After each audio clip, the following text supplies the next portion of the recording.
In this episode of Red Flags in Church Leadership, the leader does not honor marital covenants. Hi, my name is Lindsay. I'm a survivor of a church cult, here to warn the body of Christ about things that I personally witnessed and saw over 10 years where I was abused, and helping you guys understand what is and what is not of God.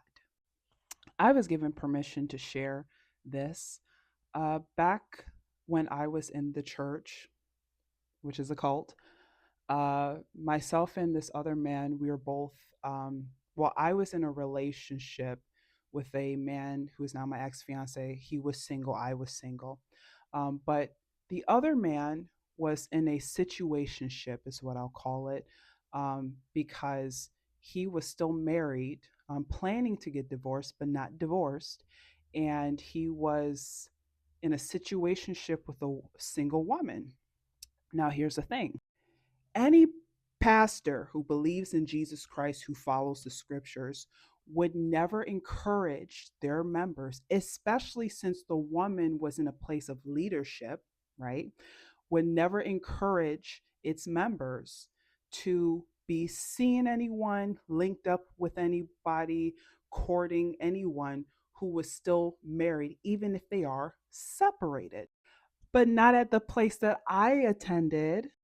In fact, the leader not only put the woman and the man in husband and wife chat rooms independently, they were also at the couples retreat.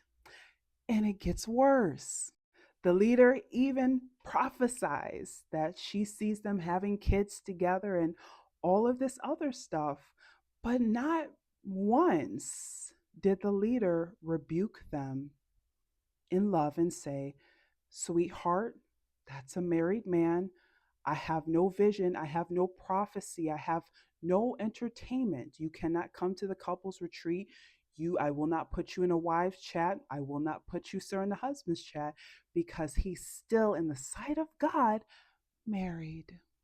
In conclusion, if you have a leader who is encouraging the relationship of someone who's separated, who's encouraging marriage, who prophesies that they see a new husband and or wife, if it's depending on the gender, because we don't believe in same-sex marriage here as believers.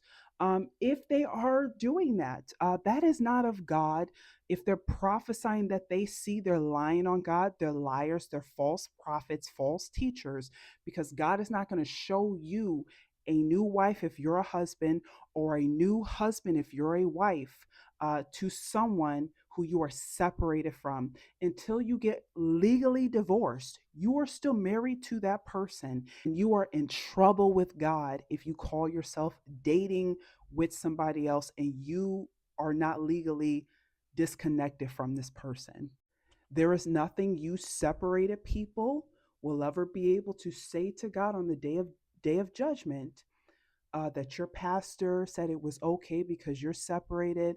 Oh, the law said it's okay because you're separated. No, God said, who is the ultimate authority, you you cannot date, have sex, have an intimate relationship with anybody, and you're still married legally.